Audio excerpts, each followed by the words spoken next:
প্রসিদ্ধ জাদুঘরে প্রদর্শিত হচ্ছে ব্রাজিলের পিন্ডামন হাঙ্গাবার ষষ্ঠ আন্তর্জাতিক কার্টুন এবং ক্যারিকেচার প্রতিযোগিতা।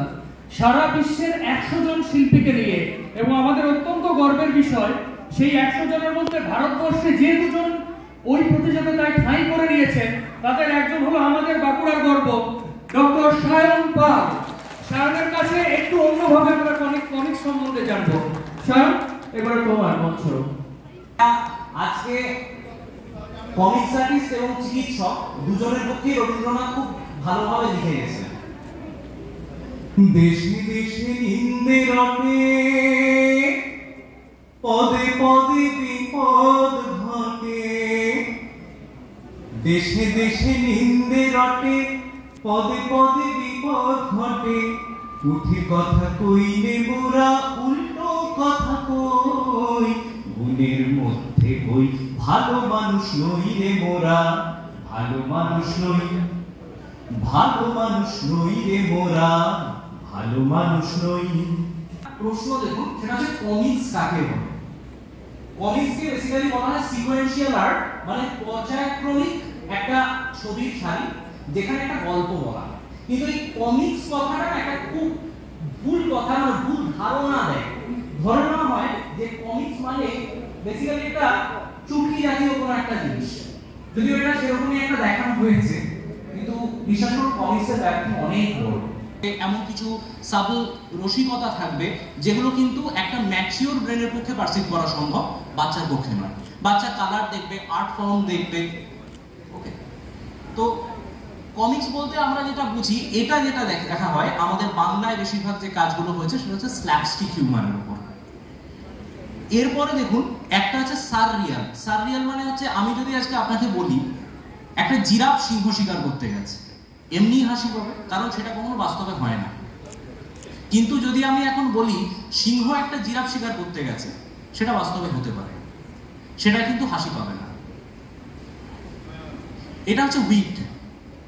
মা কয়লা বাচ্চা কয়লাকে বলছে তোর বাবার খুব চাপ চলছে তাই হিরে হয়ে গেছে। এবং সব থেকে বড় রসিকতা, যেটা নিজেকে নিয়ে রসিকতা করা যায়। তো স্বাভাবিকভাবেই যে কোনো হাসির একটা যে খোরাক যেগুলো হয়, যেগুলো হাসির কমিক্স, সেগুলো প্রমাণিত হয়েছে যে সেগুলো আমাদের লঞ্জিভিটি বাড়ায়, কার্ডিয়াক হেলথ বাড়ায়, মেমোরি বুস্ট আপ করে, এবং সেগুলো আমাদের স্ট্রেস কমায়, স্মৃতিশক্তি সুন্দর রাখে।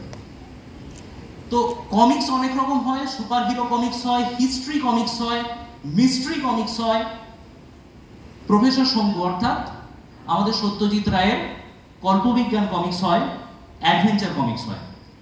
তো প্রথমে আমাদের একটা বলা আছে ডিম আগে না মুরগি আগে। অনেকে বলেন যে লেখা সাহিত্য নাকি কমিক্সের থেকে আগে এসছে।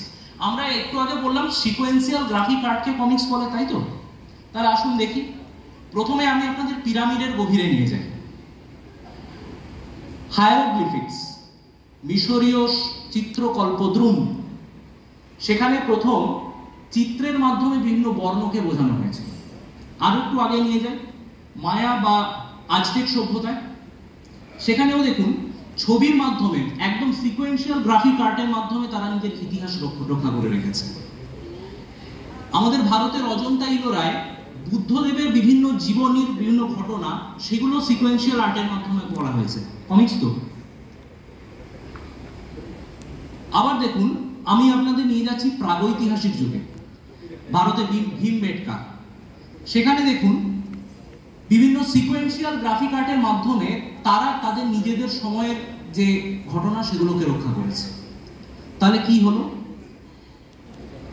এখানে আরো একটা কথা, যে কমিক্সের কিন্তু যে ছবির ভাষা, এটা স্প্যানিশ ভাষা। কেউ স্প্যানিশ জানেন? আমি কিন্তু জানি না, সারেন্ডার করে দিলাম। কেউ জানেন? কিন্তু এই ভাষাটা সবাই কিন্তু জানবে, তাই তো? এবারে একটা প্রশ্ন আসছে, কমিক্স কি সাহিত্য? প্রথমেই বলে দিই, কমিক্সকে মূল সাহিত্যের সঙ্গে কোনোভাবে লড়িয়ে দেওয়ার মতো ধৃষ্টতা, দুর্মতি বা ভীমরতি কোনোটাই আমার নেই। আমি শুধু বলতে চাইছি যে এটা কিন্তু একটা মূল সাহিত্যের ধারা, সেটা আমি বলছি না, সাহিত্যের যে ডেফিনেশন সেখানেই বলা হচ্ছে। আমার সময় খুব কম, সেই জন্য আমি শুধু এইটুকুই বলছি যে বিভিন্ন কমিক্স বা গ্রাফিক নভেল রয়েছে যেগুলো বিশ্ব সাহিত্যের বিভিন্ন প্রাইজ পেয়েছে এবং